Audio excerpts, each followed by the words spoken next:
Hi, everyone. I can see that people are joining our webinar.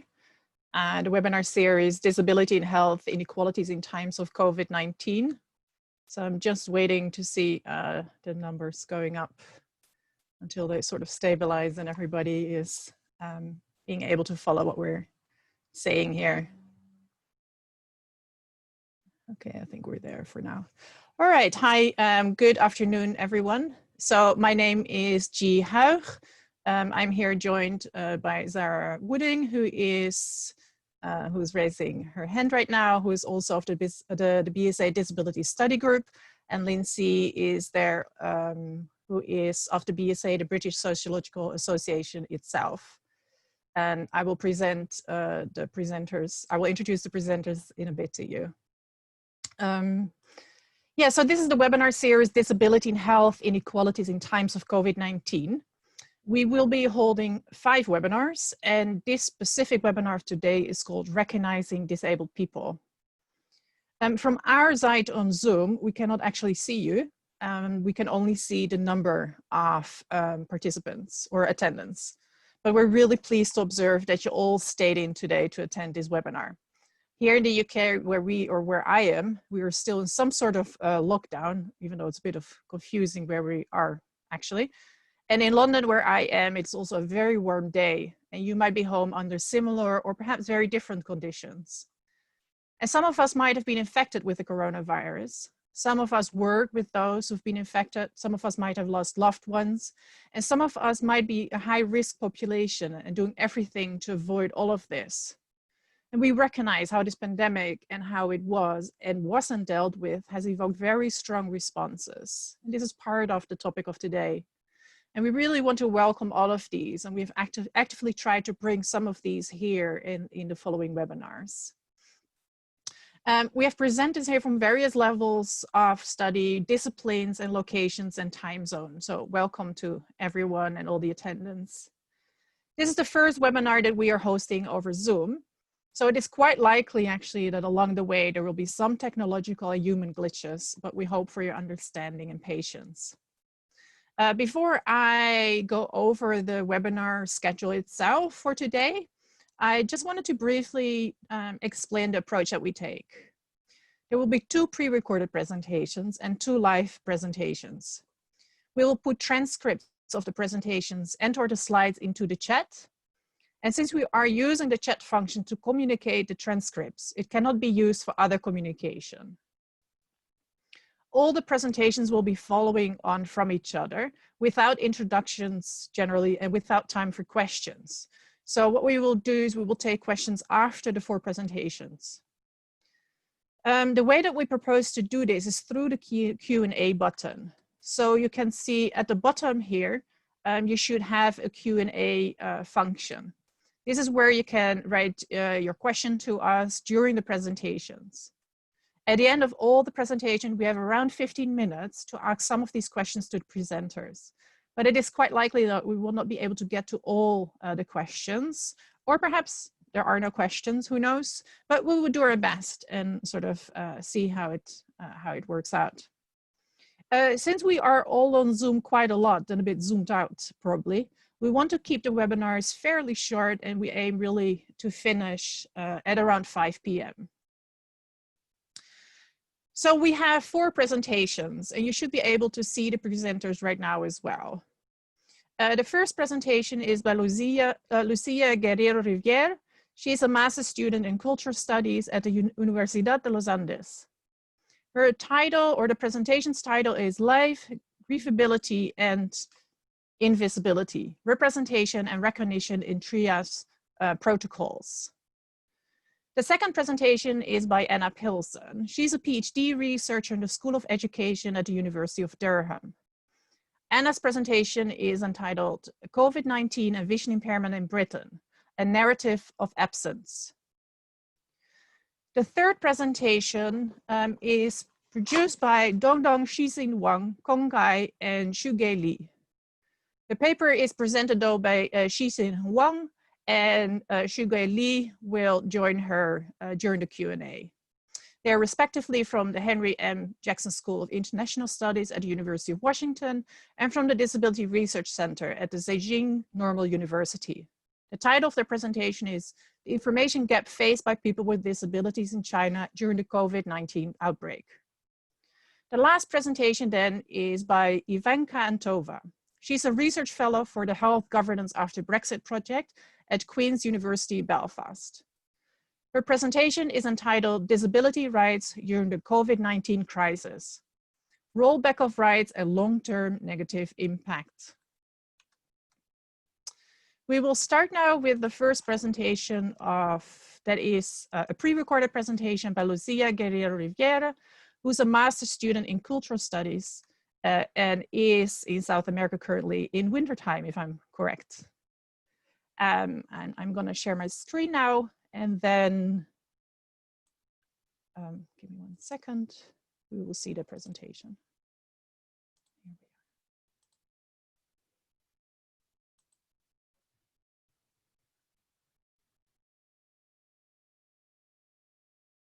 Good afternoon to all. I'm Lucía Guerrero. I'm an MA student in Cultural Studies at Universidad de los Andes in Bogotá, Colombia. And before I begin, I want to briefly thank the webinar organizers, Dr. Xuehui and Dr. Sarah Wooden, for the chance to participate in these meaningful discussions alongside prominent scholars. To recap the topic of today's webinar, Recognizing Disabled People, I aim to look at the role that representation and recognition play in the health inequalities faced by people with disabilities in the context of COVID-19, especially by way of triage protocols that determine the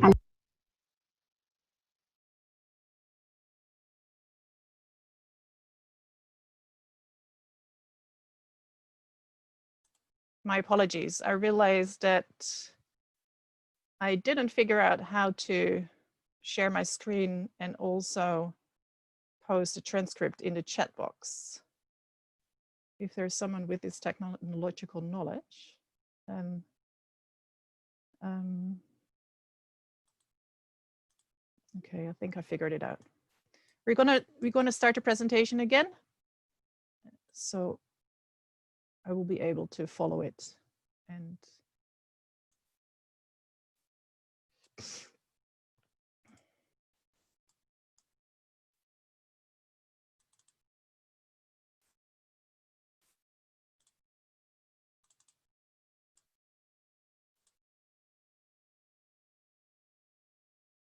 Good afternoon to all. I'm Lucía Guerrero. I'm an MA student in Cultural Studies at Universidad de los Andes in Bogotá, Colombia.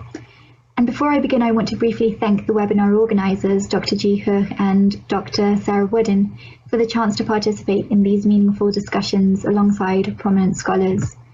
To recap the topic of today's webinar, Recognizing Disabled People, I aim to look at the role that representation and recognition play in the health inequalities faced by people with disabilities in the context of COVID-19, especially by way of triage protocols that determine the allocation of healthcare resources.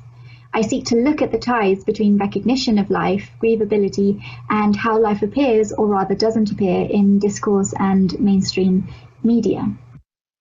Specifically, I wish to examine how cultural assumptions pervade medical decisions through the framing of disabled people's lives as unlivable and therefore ungrievable. I argue that these cultural assumptions are reproduced and shaped by representation in mainstream media and discourse. This in turn influences and impacts the health inequalities faced by disabled people, which have worsened with COVID-19, particularly in regard to triage protocols that determine how emergency medical attention is prioritized and ultimately whose lives are saved. So what exactly are triage protocols and why are they relevant to understanding the pandemic's disproportionate impact on disabled people? In short, triage protocols are guides that operate in what is called critical standards of care when a shortage of resources is expected, which is the case for the pandemic. They are designed to help hospitals allocate scarce resources such as qualified medical attention, ventilators, and ICU beds in order to maximize benefit derived from them. This is usually translated into the goal of saving the most lives and often also of saving the most life years. These triage protocols rely on point systems such as the Sequential Organ Failure Assessment, or SOFA, to determine short-term survivability, that is, chances of surviving hospital stay. It's important to clarify that though these systems aren't specific to COVID-19, they are being used to classify and triage both COVID and non-COVID patients. Some of these guides also take into account each patient's general quote-unquote functional status through an assessment of comorbid conditions that may affect their long-term survivability, which is consistent with the goal of saving the most life years, or in the case of the guides that were distributed in Mexico early on in the outbreak, lives to be completed. The specific guides I examined were the Alabama and Massachusetts crisis standards of care, as well as the bioethical guidelines for the critical medical resource allocation, which was distributed in Mexico.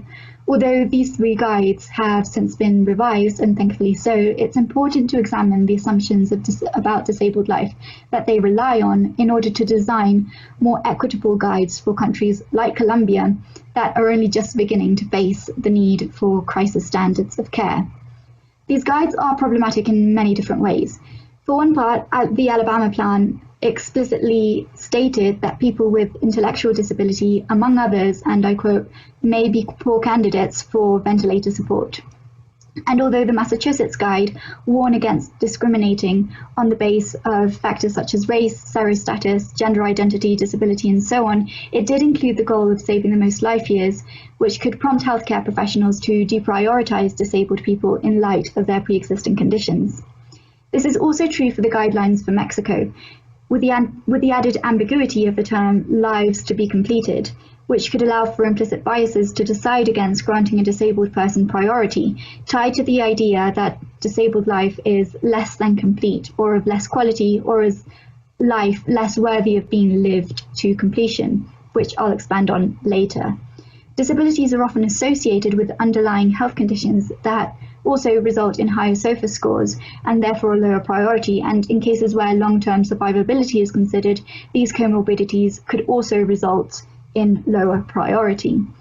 Also, with regard to the general goal of maximizing benefit from these resources, many disabled people require more resources, which, combined with these implicit and explicit biases, both in goals and methods, generally means that these guidelines often result in disabled people being disproportionately affected by health inequalities. I argue that health inequalities that result from the scenarios are in many ways tied to misrecognition, to borrow Bourdieu's term, of disability as life worth living. In the words of bioethicist Joseph Stramondo, these triage protocols are based on criteria that deprioritize disabled people because of the belief that their lives are of less value because they are of less quality. These negative attitudes towards disability are actually well documented, especially among healthcare workers and medical professionals, as what Devliger and Albrecht call the disability paradox, where people with disabilities report that they've a good or excellent quality of life, whereas their life to external observers seems undesirable or at least of a very low quality. As these attitudes pervade medical decisions, it is safe to say that culturally embedded assumptions affect health inequalities, since these lives thought of as not worth living are also thought of as not worth protecting through critical medical care. And on the subject of life, I'd like to briefly talk about Butler's theory of precarious life and framing. And though she formulates these ideas explicitly in relation to war in her aptly named book, Frames of War, I do contend that these decisions that are at stake in triage protocols can be understood through the lens of Butler's concept of framing, which is closely linked to her notions of precariousness and precarity. What we see in the disability paradox is that in light of the web of cultural meanings and the crisis that we are facing, the lives of people with disabilities are made to be interpreted as devalued lives and therefore ungrievable lives, which in a moment of exception, such as a pandemic, may be and often are lost. With this in mind, the pandemic makes the difference between precariousness and precarity explicit. While all life is vulnerable to the virus, some populations bear the burden of a greater vulnerability, and this is what Butler calls precarity. The maximization of the vulnerability populations that are not deemed grievable and that, in the author's words, are losable or can be forfeited because they are framed as being already lost or forfeited, rather than as living populations in need of protection from pandemics, among other dangers. Again, I insist that these frames of misrecognition rely on culturally embedded assumptions. In this sense, they are shaped and reproduced through representation, among other phenomena. So regarding representation, I'd like to concentrate on images of disability that have circulated recently to illustrate my point. One of these is the Google Doodle that replaced the Google logo on April 1st to commemorate Dr. Jean McNamara's birthday. Dr. McNamara was a physician who contributed to the development of the polio vaccine. And the artwork by Thomas Campy shows a doctor, McNamara, and a child looking into a mirror. The child is wearing a leg brace and using crutches, and she's looking at her reflection, which shows her without crutches or her leg brace, and she's smiling. This image subtly portrays disability as an undesirable embodiment, an undesirable life, in a similar way as is assumed by the triage protocols I mentioned earlier.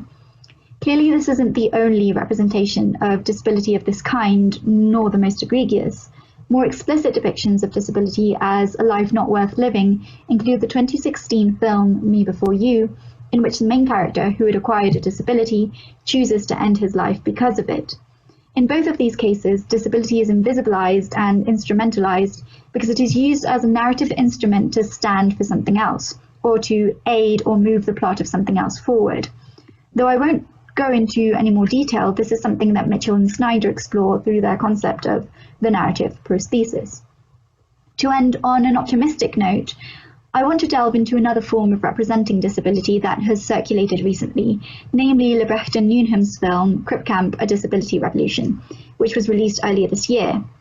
The image that I've chosen to share with you today is this black and white still that shows teenage boys playing hockey.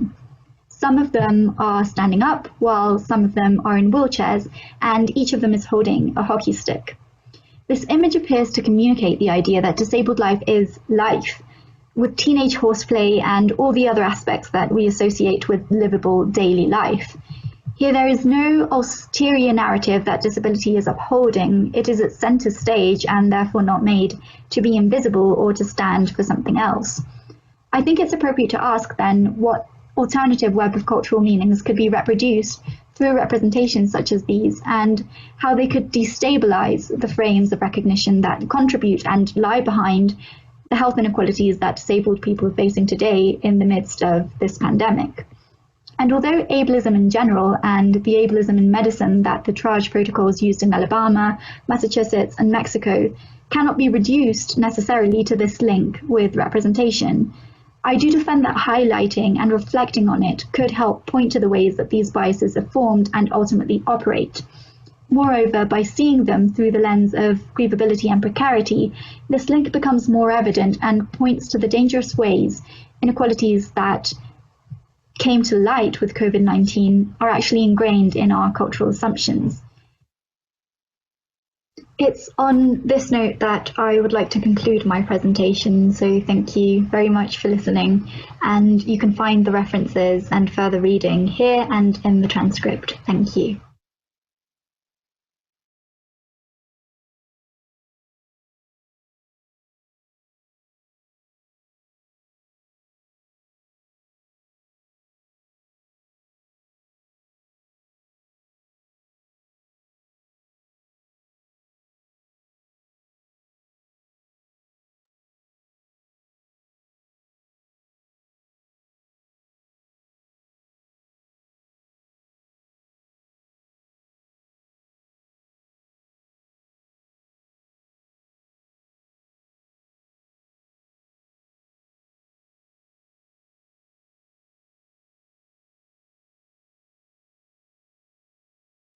Slide 1. COVID-19 and vision impairment in Britain, a narrative of absence. Good afternoon. My name is Anna Pilson.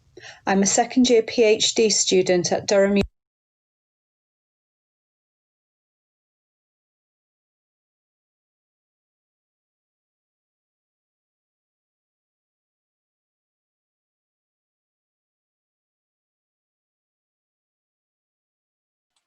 My apologies.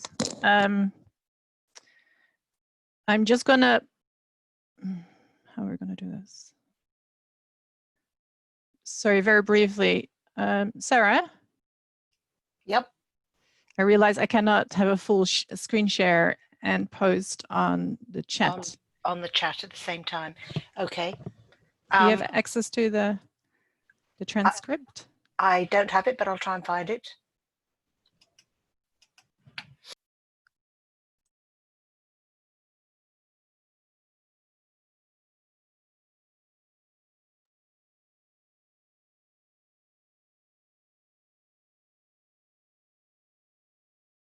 Slide 1.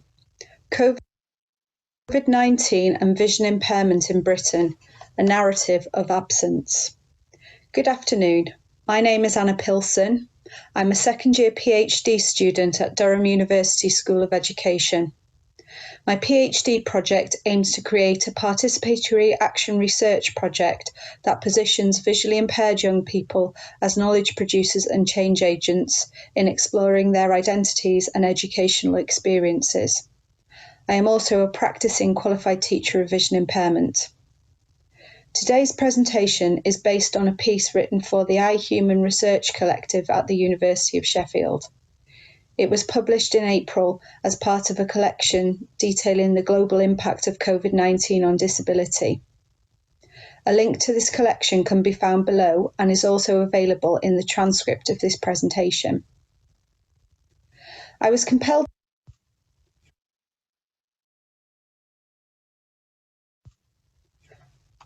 Slide 2. Absence. The dictionary definition of absence gives the word two key meanings. Firstly, the state of being away from a person or place. But I'd like to focus on the second meaning today, non-existence or lack of. Vision impairment is a low incidence disability, and we may suggest that its low prevalence could explain its apparent absence in the thought process of the British government and other institutions during the COVID-19 outbreak. However, I contend that the real reason goes beyond accidental forgetfulness and actually strays into ableism. From potentially catastrophic delays in accessing crucial public health information due to inaccessible formatting. Slide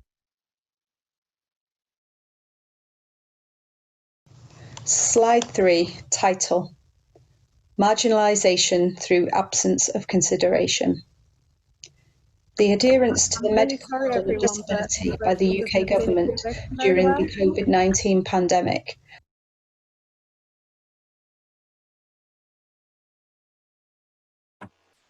it appears to be skipping between slides. If it's just played from the start and not touched, it will play throughout. Okay. Is it okay if we start again from the marginalisation slide? Yeah, it's missed quite a lot of the first two slides, but I have sent a transcript, so you could forward that to all the attendees if they were interested. My apologies. Yeah, no problem.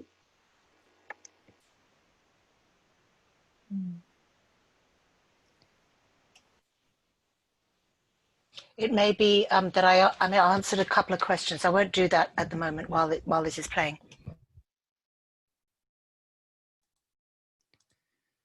Okay.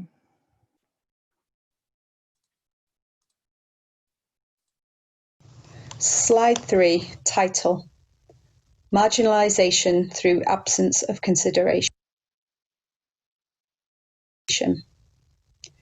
The adherence to the medical model of disability by the UK government during the COVID-19 pandemic has affected visually impaired people in unexpected ways. It has repositioned them at the margins of society, but in a new sense. The medicalisation of disability in crisis reactive policy has not been used to perpetuate traditional stereotypes of blindness and deficit. In fact, superficially at least, quite the opposite. It has instead positioned visually impaired children as what Davis 2006 called normal members of society. However, this conception of normal is absent of any positive connotations. Instead, this normal is a loaded term, and as Shakespeare 2007 put it, normality is a moving target, and in temporarily occupying this space of normalcy from which they are usually excluded by biopolitical oppressive forces, the visually impaired community has found itself placed within the crosshair of COVID-19. Disablement has taken on new forms as normative misconceptions of ability are applied in a newly directional and potentially fatal way. The COVID-19 outbreak has caused blind and visually impaired people's lives to truly exist at the disabled hyphen. That's a quote from Goodley 2014 and Goodley and Runswick Cole 2014. They are othered by their position within the new hierarchy of disability created by COVID, perceived as not disabled enough to warrant government protection, and therefore are unable to register on the National Vulnerable List. Yet conversely, this decision has meant that vulnerability has been forced upon them due to their absence on this list by another absence. The absence of consideration of what it means to access the world through tactile means when any surface can harbour a deadly viral load. Slide 4, absence of access. In this context, blind people have been expected to put their lives at risk to simply pop to the shops. They have been subject to abuse. For example, the Nottingham Post reported that Neil Beeching of Nottingham was shouted at by staff and shoppers for not sticking to the approved routes around the shop when he was unable to see the arrows nor use a sighted guide due to social distancing restrictions. They have also faced violence.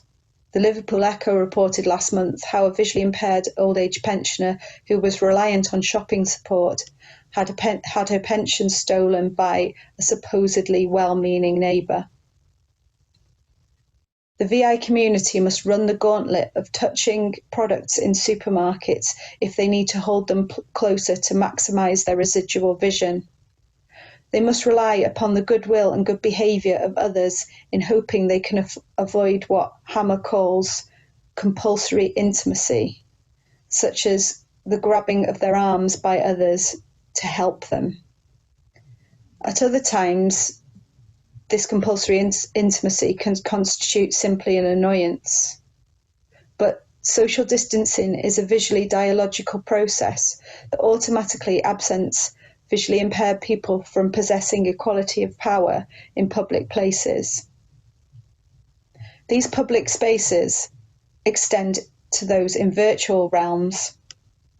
The sweeping move online within the education sector, for example, has been done with little thought towards those sitting outside normative societal categories.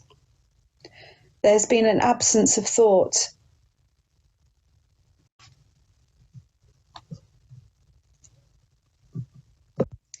initially at least, towards the reasonable adjustments required by many. There has been an assumed equality of digital access, a blasé approach to digital literacy, and a privileging of face-to-face and synchronous meetings. There has been little consideration for the need for CRIP time, CAFA 2013. As with the ableist and divisive concept of herd immunity, there has also been herd accessibility. Screenshots of Zoom meeting invites incompatible with screen readers, schools refusing to breach deep cleaned areas to send home pupils specialist assistive technology that means it has been locked on site, a lack of modified resources provided on largely inaccessible virtual learning environments. While things are improving, the move online has been undertaken with an absence of access arrangements. Slide 5, combating absence with presence. The response to addressing the inequality engendered by COVID-19 for the VI community has been mobilised by the community itself. The charitable sector has responded strongly to the absence of accessibility with advocacy and activism. For example, the Royal National Institute for the Blind, RNIB, has created a list of useful resources on its website, including modified versions of government advice, including the leaflet that was sent to every household, even though it wasn't accessible for many. RNIB has also been involved in the campaign alongside Thomas Pocklington Trust, Guide Dogs and Visionary to have supermarkets allocate priority delivery slots to visually impaired people. It has also created an already successful social media campaign demanding accessible content for official material. More info can be found at the hashtag #info4all. Its endeavours have been matched by smaller charities. For example, View has collated an exhaustive list of resources for homeschooling and leisure. Victar has extended grants for assistive technology. Look UK has created online fora and webinars to combat social isolation and deliver training. And this in turn has been echoed by individuals on social media. For example, the creation of a virtual socialising space like the Staying In on Twitter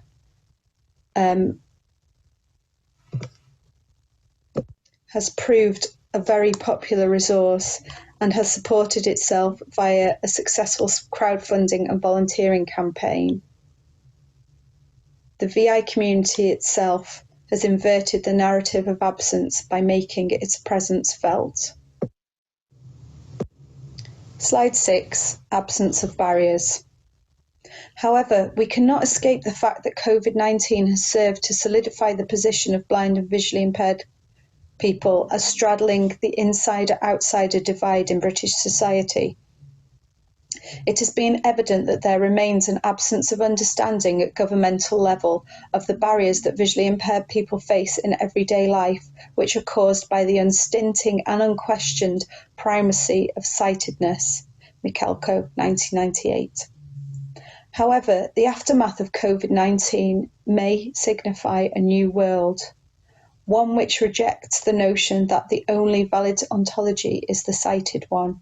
Goodley, 2014, page 155. Society must move forward in a way that remakes our conceptions of accessibility and in turn remakes our institutions. Accessibility must be positioned at the heart of the changes that will come from this crisis, with the embedment of what Mingus 2018 calls liberatory access done in the service of love, justice, connection and community.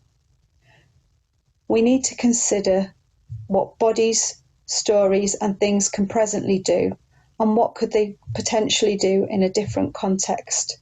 Montfort, 2019. And we need to do this urgently if we are to ensure that we can move forward with an absence of barriers, both physical and attitudinal. Slide 7, references. This slide contains a list of references which are available in the transcript for this presentation. Slide 8, thank you. If you would like to contact me in future, my email address is anna.pilson@durham.ac.uk and my Twitter handle is @pilsonanna, PILSONANNA. Thank you for listening. Any questions?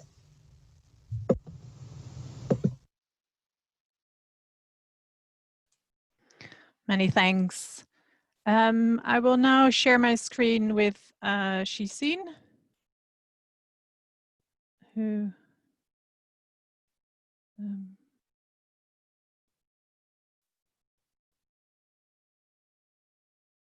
me 1 second.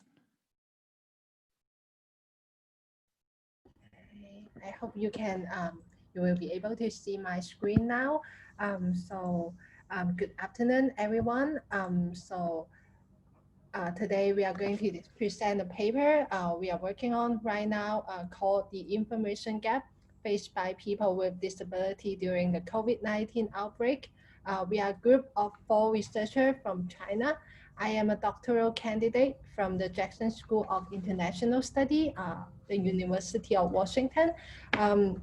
So we are supposed to have another colleague coming, but he will not be able to join us because this is the end of the semester and he has to work quite early tomorrow morning. This is already 11:30 p.m. In China here. So, so we have three other authors in this paper who are Dong Dong from the Chinese University of Hong Kong, and then Cai Chong from 1+1 Group for Disability, which is a very famous DPO in China, and then another colleague, Xuehui Li, who is from the College of Law and Political Science from Zhejiang Normal University. So as indicated by our title, this working paper focused on the access to information during the COVID-19 outbreak in China. Here's some important background and timeline on the topic. So COVID-19 was first identified in Wuhan City, China. So the Health Commission of Wuhan City announced the first official reports of COVID-19 cases not until December 31, 2019. And it was not until January 20, 2020 that the National Health Commission announced the DC was subjected to human-to-human transmission.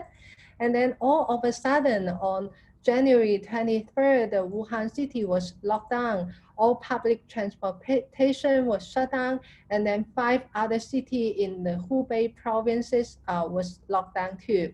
Then on January 24, situation continued to exacerbate it. 10 other cities in Hubei province was locked down too. And the day was the Chinese New Year Eve. People was very panicked and shocked when they were suddenly exposed to such a significant public health crisis. And people have very limited information and knowledge about the DC at the moment.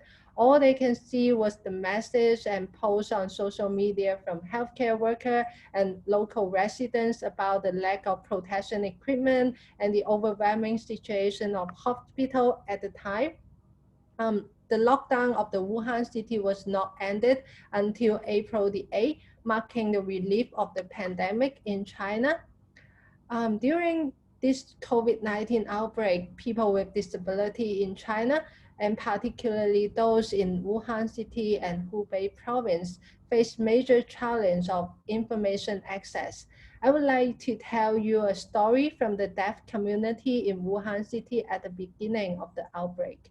Because of the lack of accessible forms of information in popular media such as TV and internet, a lot of deaf people in the city had no previous knowledge about what was going on. They walked out of the streets on January 23rd, the day that the Wuhan city was locked down, and found that there was no bus that they usually took to work coming, and the whole street was empty. It was not until then that they found something was wrong in the city. Because of the lack of accessible information, such as sign language interpretation or audio description or easy to read format, a large number of people with disability in China did not know about the DC evolution, nor did they have access to knowledge about how to protect herself from the DC, what kind of protecting equipment such as masks or sanitizer should they use, nor did they know about the governmental or civil society responses to the DC, such as the lockdown of the city or shutdown of the public transportation or even the residential complex, or what kinds of resources are available for them in this situation. We can actually know from existing literature that people with disability have major barriers of information access, both in ordinary time and also during public health crisis. Even during the ordinary time without the coming of the COVID-19, there has already existed a major digital divide between people with and without disability. People with disabilities are found to be lagging behind in the use of information and communication technology, or ICT. While ICT provides opportunity for them to access to diverse forms of information or to build meaningful relationships, ICT constitute a major barrier to people with disabilities and reinforce the ableist norms and reproducing inequality. Accessible forms of ICT and other equipment can often be expensive to purchase, and ICT are often not very accessible to people with various forms of disability. And Scholar has also found that there is intersectionality of disability and socioeconomic status, gender, age, rural and urban residency in accessing ICT.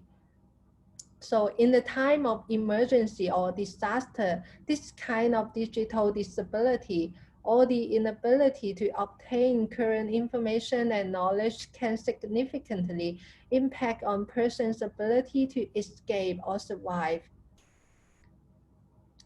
In order to know more about the information access of people with disability during the COVID-19 outbreak in China, we are using data from a cross-sectional survey on people with disability in the COVID-19 conducted by UNESCO, the 1+1 Group for Disability, and the Zhejiang Normal University. This survey was conducted in March 2020, and about 2,200 valid answers were collected. Among all the respondents, about 60% of them have physical or sensory disability, while about 25% of them have intellectual or mental disability, and about 14% have multiple disability. And more than 3/4 of the respondents identify themselves to have severe disability, meaning they have higher accessibility needs. So there are two major findings we would like to present today. First and foremost, excuse me. Yeah, so first and foremost, we have found a major information gap faced by people with disability in the pandemic. Among the more than 2,000 people with disability, internet has been the most frequent way for them to retrieve information, accounting for about 30% of the respondents. The second and the third most frequent way of information access were TV and radio. And among all the participants relying on internet for DC-related information, about 15% of them reported to encounter some forms of accessibility barrier. And for about 8% of participants who live in Hubei province, where the epicenter of China's outbreak, they had a statistically significant higher lack of access to barrier-free information than those who resided outside of Hubei. And the second major finding we would like to present is that this information gap can have major mental health consequences. We have found that whether having accessible DC-related information is significantly associated with level of anxiety, and particularly for those who access information on the internet, if they were not able to access information, their anxiety level was significantly higher than those who were able to retrieve information. What we have found so far have several points of interest that I would like to point out. First and foremost, people with disability have high demands on information access during the COVID-19 outbreak, but their demands were poorly met. Accessible information, especially internet and social media, are of particular importance in meeting the needs of people with disability to get information about the DC. A lot of real-time information, either from the official source or unofficial sources, were distributed via internet and social media in accessible formats. For example, many of them were text in picture format and constitute barriers for people with visual disability. The deaf community also encountered barrier in reading text formatted information, especially in the context of limited education opportunity for them. And then the lack of access to information can reinforce and reproduce health inequality in a way that generating major mental health consequences on people with disability. And lastly, we'd like to call for disability inclusive provision in the response to public health crisis, especially in society without well-established system of information accessibility. Thank you so much for listening, and I'm looking forward to our discussion afterwards.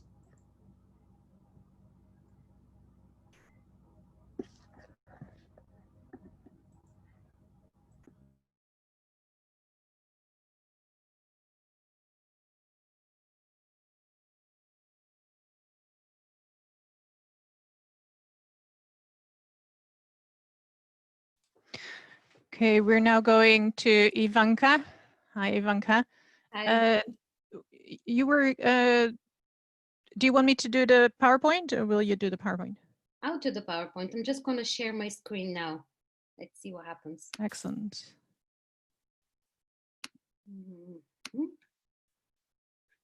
And if I just move this here and then start from the beginning.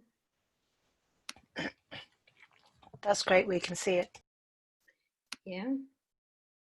Now I just need to move you back to the top here, just to make sure I've included the captions. Okay, sorry. Thank you very much for having me today. This is a very early stage output from the Health Governance After Brexit project, where I am the research fellow. I want to note that I'm writing from the perspective of an able-bodied person, and that I have adopted the social model of disability for this paper and also always.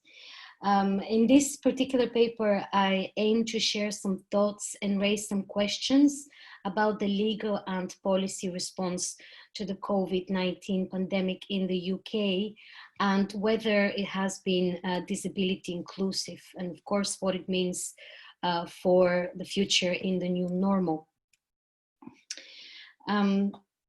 Sorry, apologies. This paper discusses the legal and policy response to the COVID pandemic in the context of disabled people experiencing historic barriers and inequalities in relation to health and care. And as pointed by the previous presenters, the barriers can be physical, social, communication barriers, stigma, and negative attitudes. And it's perfectly reasonable to assume that these historic barriers will be made worse by the COVID crisis. We also know that disabled people are at a greater risk of contracting the virus.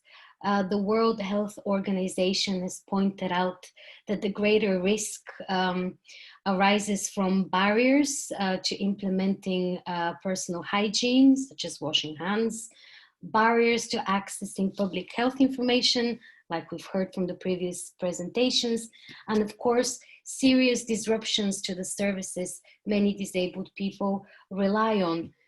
We have an idea of how difficult the lives of disabled people have been. In 2020, in April 2020, the Chronic Illness Inclusion Project highlighted the collective experience of disabled people during the pandemic as one of feeling forgotten. Many respondents have reported experiences of discrimination and ableism in not just shops or the media, but most importantly in the NHS. So these experiences, oh, and by the way, the NHS for the international attendees is the National Health Service in the UK. These experiences and historic inequalities lead to the necessity of having a disability inclusive response to the pandemic, and lead me to examine the extent to which the UK has managed this so far. But what is a disability inclusive response?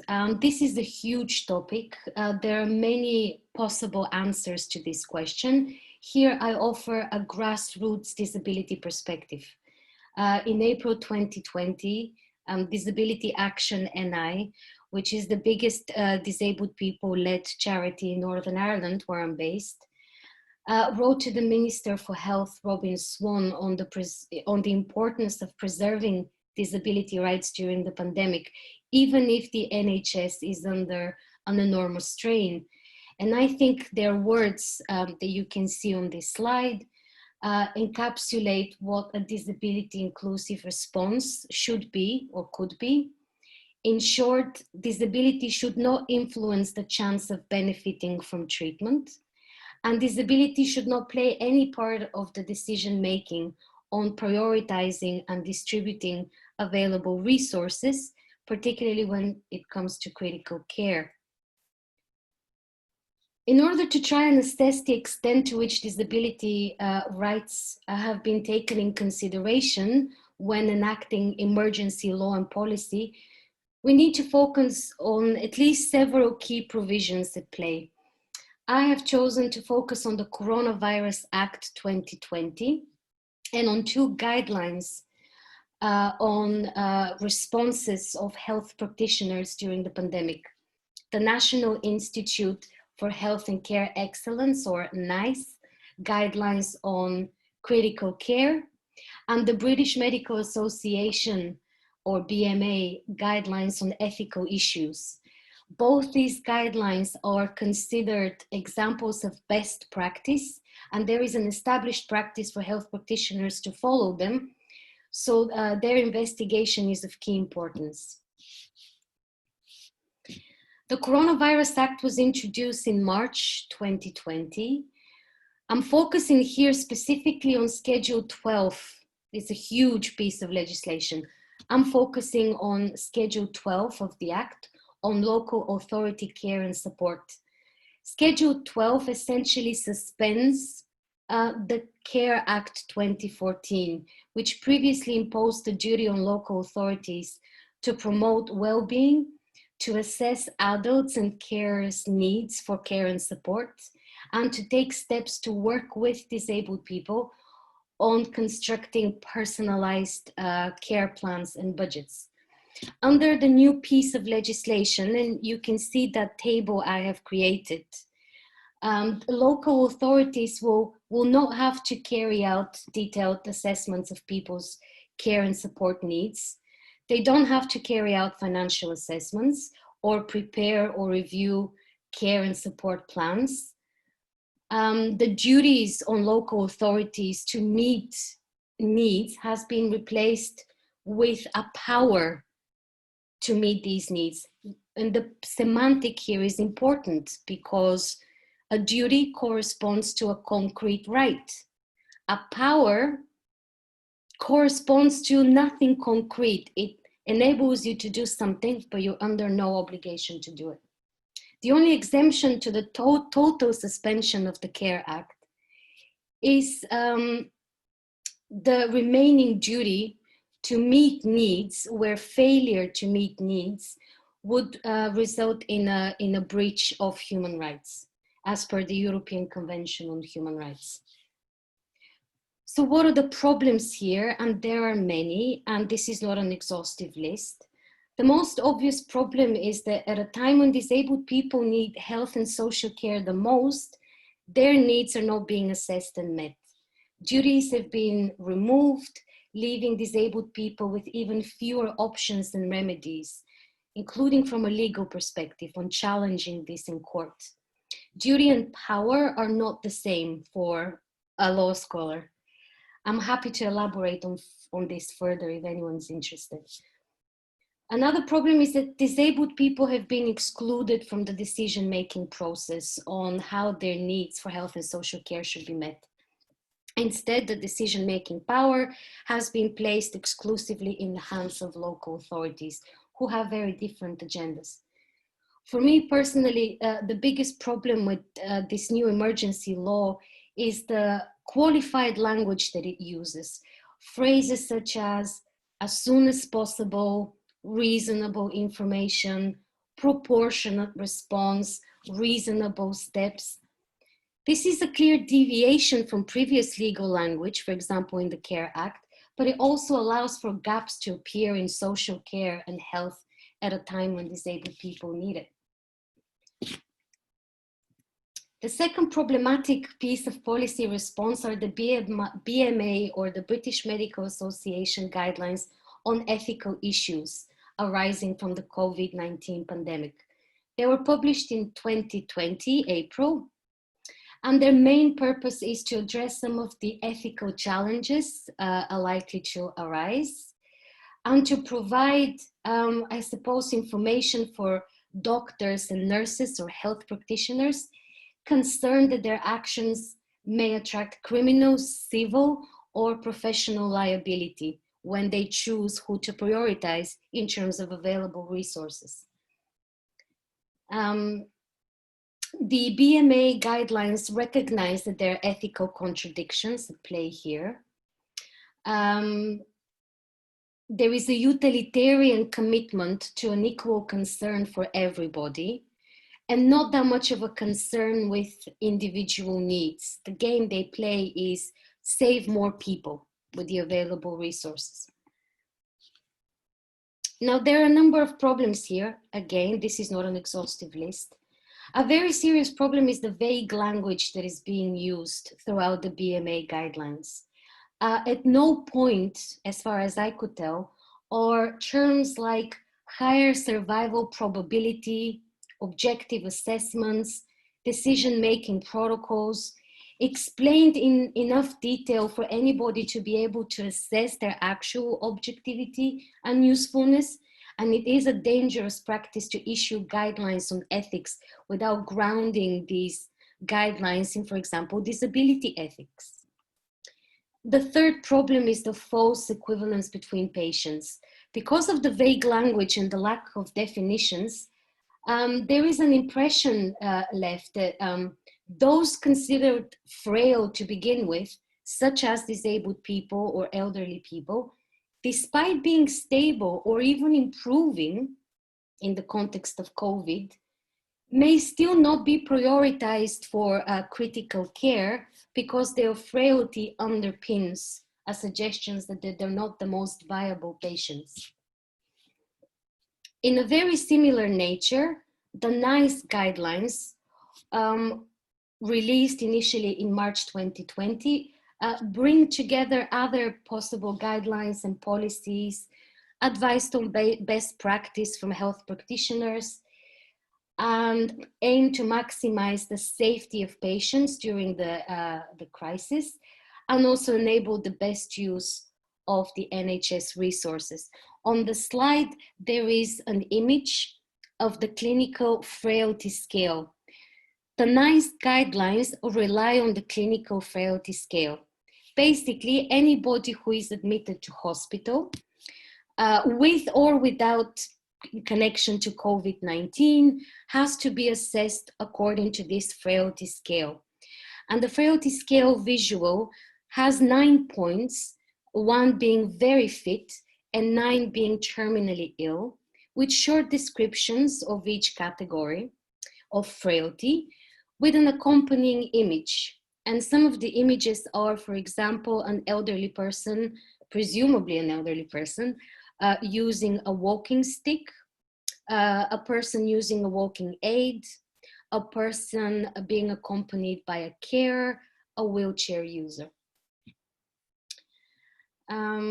It's important to say that the NICE guidelines were amended because of a legal challenge from the disability community. The disability community challenged these guidelines, again considered best practice in the UK NHS, because they were openly discriminating against disabled people, particularly those with a learning disability or with a long-term stable and non-progressing disability. But there are still problems despite the legal challenge.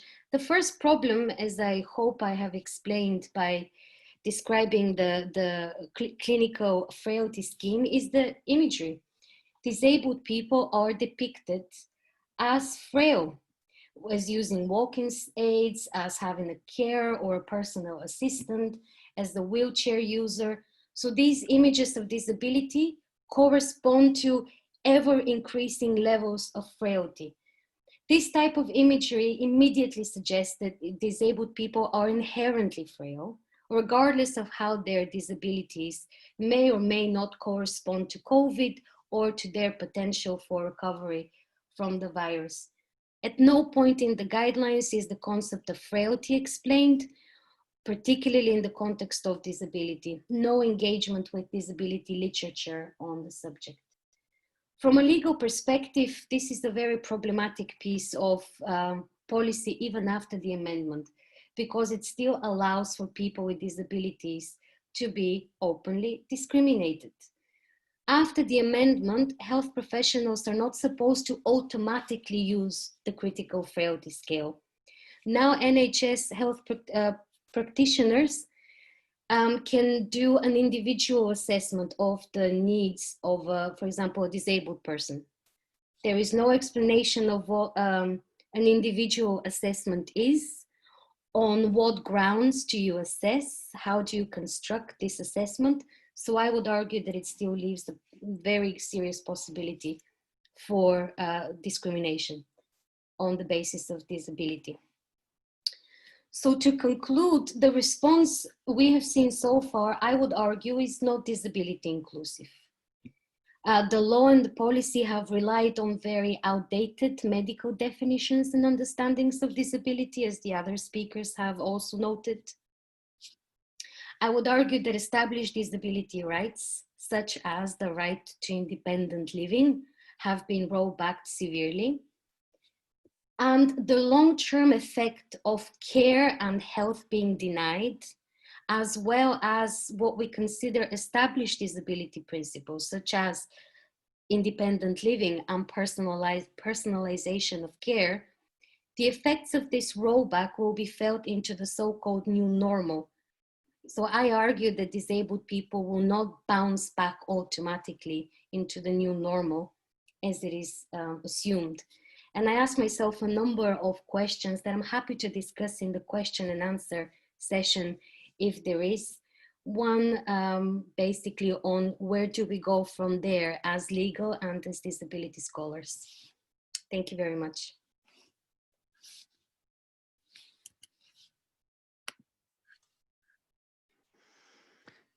Thank you. Thanks to everyone for the really interesting presentations. And also my apologies for the various glitches.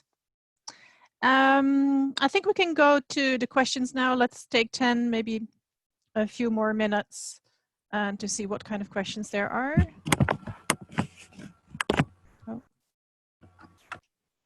I can just chip in here. Yes. Sorry, I should have said earlier that to ask people to post questions as we went along for the presenters, and maybe just people could do that now. Post the questions into the question and answer box so that we can address them. There have been some questions, but they've mostly been about technical issues and also about whether we can make transcripts available to people afterwards.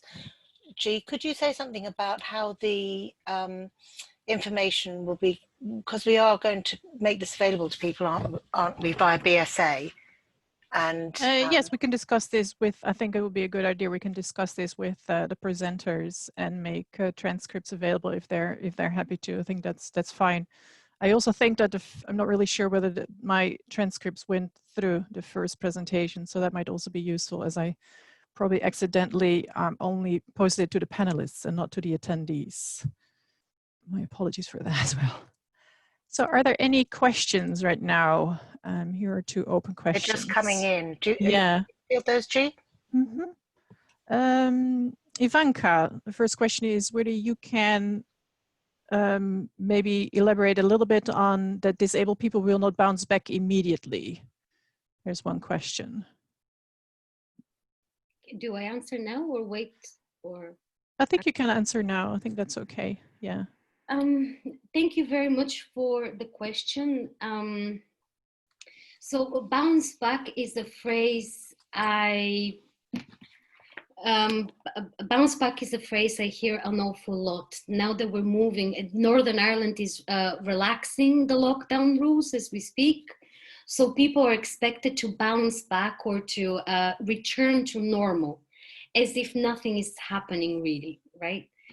It's a phrase that I constantly hear, and there is this anticipation that everybody will be able to return to the normal in the exact same way.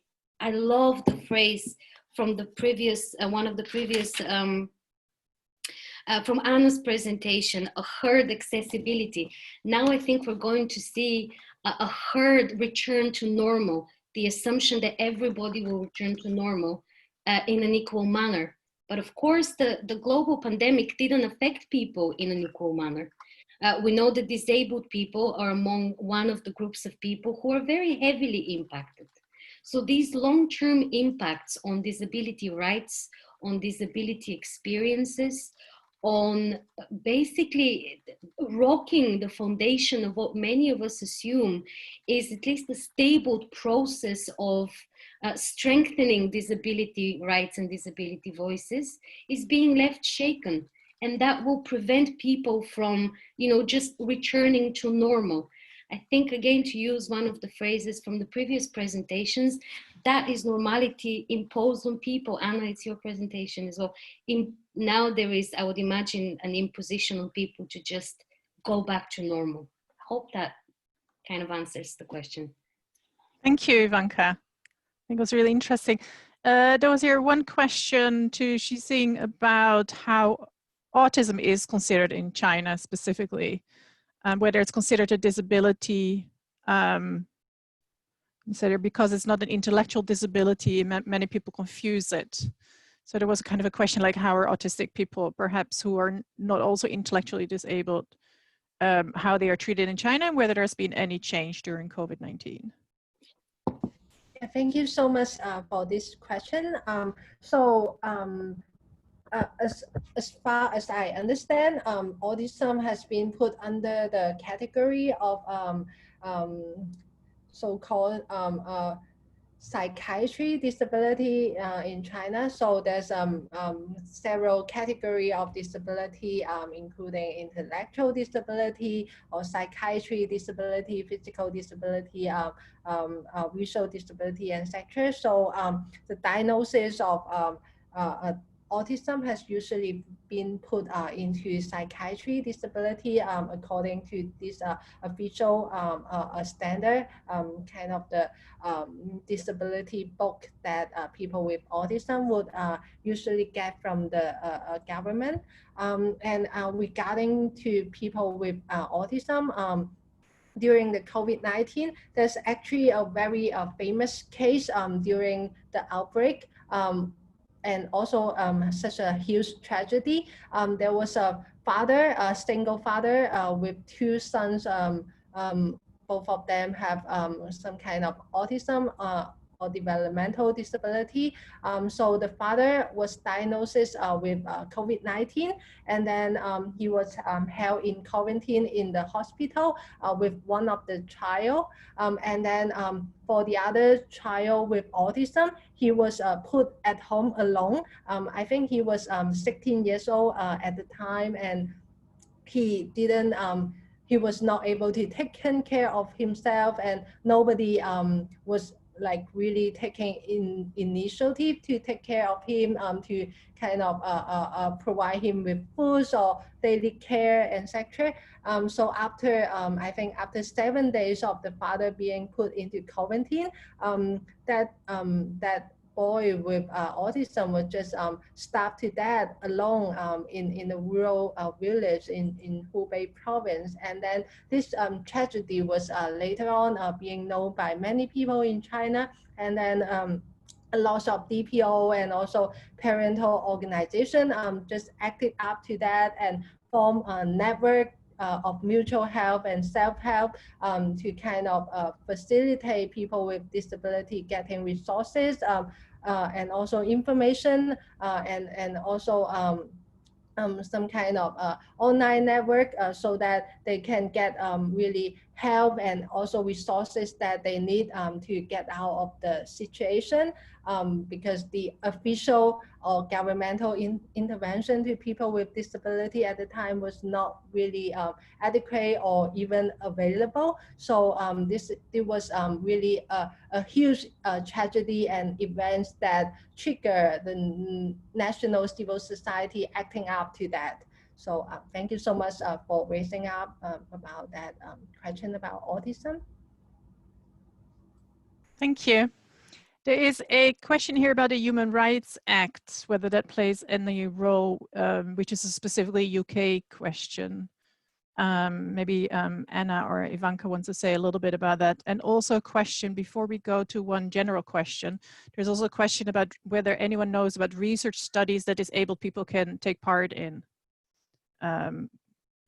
with our experiences with the pandemic in the UK. Who wants to?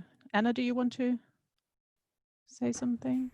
I can answer the second question. I think Ivanka might be in a better position to. You can start with Human Rights Act.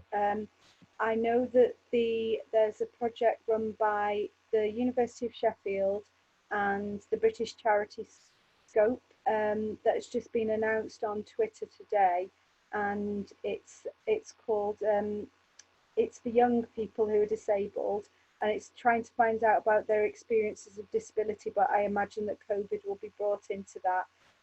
My own PhD project is looking at the experiences of young visually impaired people, and COVID is brought into that, although obviously it was designed prior to this, but obviously now COVID, Black Lives Matters, these huge themes will undoubtedly be brought into these projects. So the Full Lives ESRC project, if you want to go on Twitter, the handle is @FullLivesESRC, which I'll just put in the chat in a moment. And they've also got information on their website, which is livinglifetothefullest.org. But I agree there should be more projects, and I imagine that there's a lot of people trying to get their ethics through at the moment. I'll write that information in the chat now. Thanks.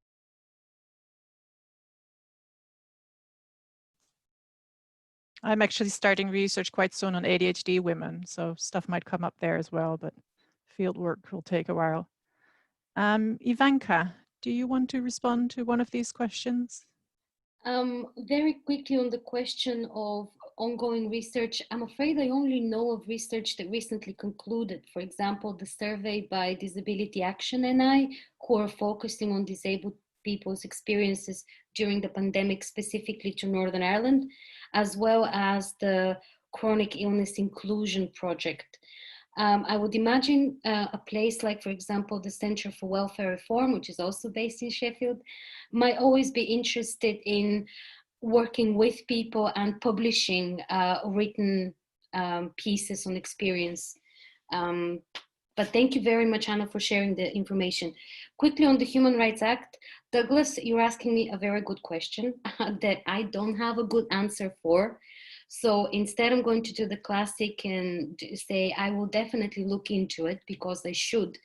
Very quickly though, the Coronavirus Act is an emergency piece of legislation, does not automatically revoke the Human Rights Act. But the answer to the question of what extent, for example, the Human Rights Act, which is the most comprehensive, I suppose, piece of legislation on human rights, including disability rights in the UK, the answer to the question to what extent the Human Rights Act was curtailed by the emergency legislation is to examine the role of the emergency legislation.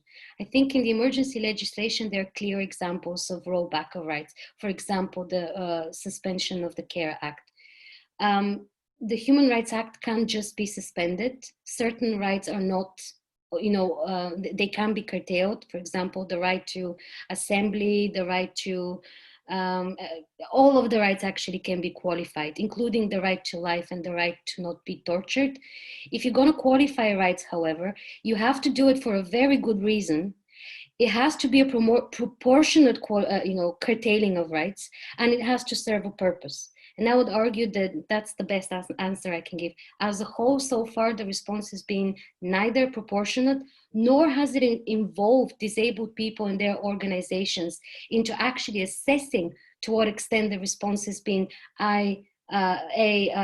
proportionate and B, effective. I'm happy to email you further about that if you want to chat. No, it doesn't override the Coronavirus Act. Sorry. Excellent, thank you. I want to ask everyone one more question, or the same question, which I'm going to put in the chat, and that is: do you think that the pandemic will offer any possibility for change in the benefit of disabled people? Who wants to go? Anyone wants to go first? I don't. Anna? Thank you.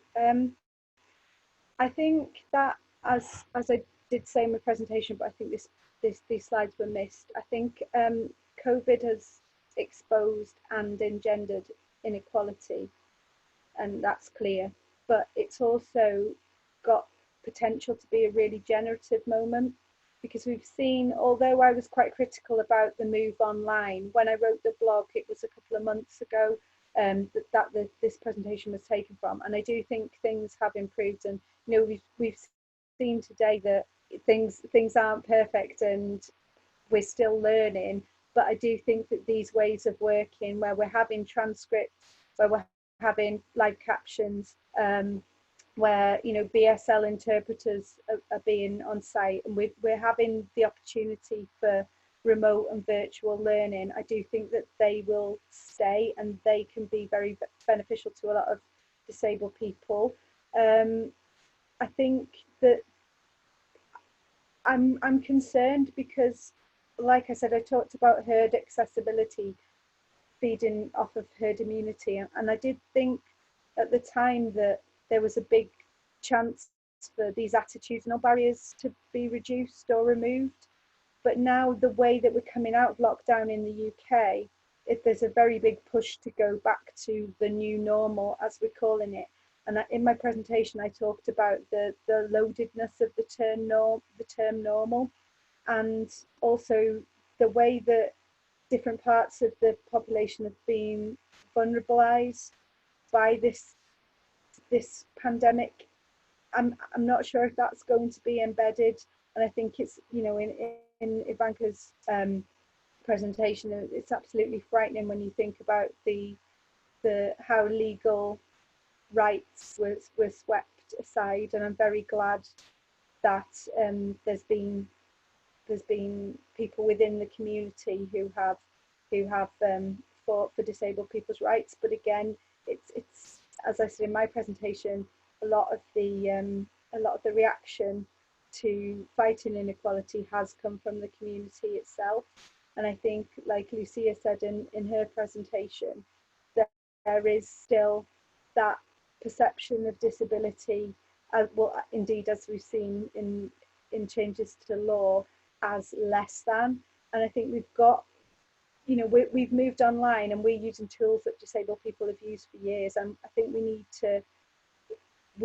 to learn from the disabled community rather than trying to fit them into normative categories. So, sorry, Yeah. that was a bit of a long way of saying there's potential for change, but it depends how it's harnessed. Absolutely. Yeah, thank you for that. Who wants to? Ivanka, did you raise your hand? Or someone else? I actually wanted to ask Lucia a question. I know she wants to answer this one, but I was hoping I can ask her a quick question, because Lucia's presentation extremely helpful to someone like me who's working in the global West, I suppose, the global North. So to hear you essentially make the same argument for the global South is incredibly helpful. Quick question: you mentioned in your paper that there are implicit and explicit biases in both the goals and the methods of the triage protocols. I've wrapped my head around the methods, but could you please elaborate where the biases are in relation to the goals? Because this is where, to a legal scholar, it starts sounding very sinister. Like, what are the goals here? What are we trying to do here? Sorry. Thank you. Lucia, do you want to respond to Ivanka's specific question and the general question, perhaps? Thank you. Thank you very much for your question, Ivanka, and the general question from G. Yes, it's very interesting to look at the goals because often they're sort of naturalized, this idea of saving the most lives and maximizing benefit. But if we look at them carefully, this idea of maximizing benefit sort of ignores the fact that disabled people are likely to need more resources, and the idea of maximizing benefit from resources sort of leaves that aside. And also the goal of saving the most lives usually relies on hospital survivability, but there's also the goal of saving the most life years or the most lives to be completed. And what that relies on is the idea of saving the most lives to be lived, or years of life, which is actually also very much tied into the metric of disability adjusted life years, which is, I find, very ableist. That the idea that we have to maximize the life left to be lived of individuals allows or sort of invites implicit biases about what that life will be like, or what the quality of life would be like, which is also related to the term quality adjusted life years. And that's when implicit biases start working within the goals of these systems. And yeah, and with the methods, it's quite similar, but the idea that we use these methods for this goal, that's very much sort of in the mindset of optimization to maximize resources and to minimize contact, which is also problematic in terms of, the fact that many disabled people need interpreters, and there are social distancing guidelines in place. So many disabled people can't go to the hospital with their interpreter or with their personal attendant, and that's problematic. And with respect to G's question about if there may be positive effects of this, I think to sort of take on what Ivanka and Anna were talking about, I do think that it's an opportunity to sort of visibilize these injustices and take them into account, and for wider society or the more general society to become aware of them.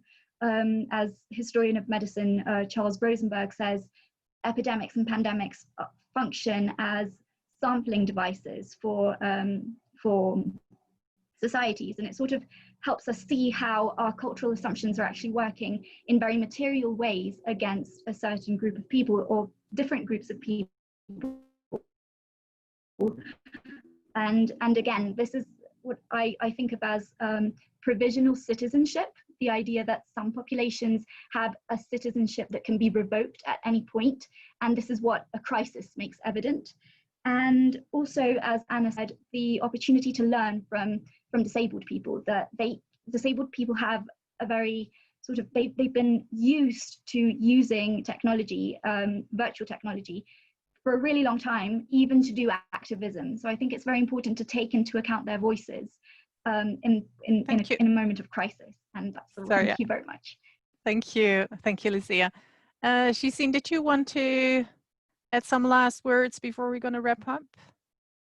Yeah, sure. And I think in an optimistic kind of point of view, the COVID-19 definitely brings some kind of disability rights opportunity, particularly maybe in a developing countries such as China, in which we do not have a very mature or well-developed system and institution of such as disability rights, especially in my paper, we talk about information accessibility. So before this COVID-19 outbreak, if we maybe turn on the television, there was no captioning available for this kind of TV program, or in the press conference held by the government, there was no sign language interpreter available. But this COVID-19 outbreak tragically, it caused a lot of tragedy, but on the other hand, it also called attention to the government and also to a lot of DPO and civil society that this kind of system to establish disability rights is really a death and life matter and is in such an urgent need.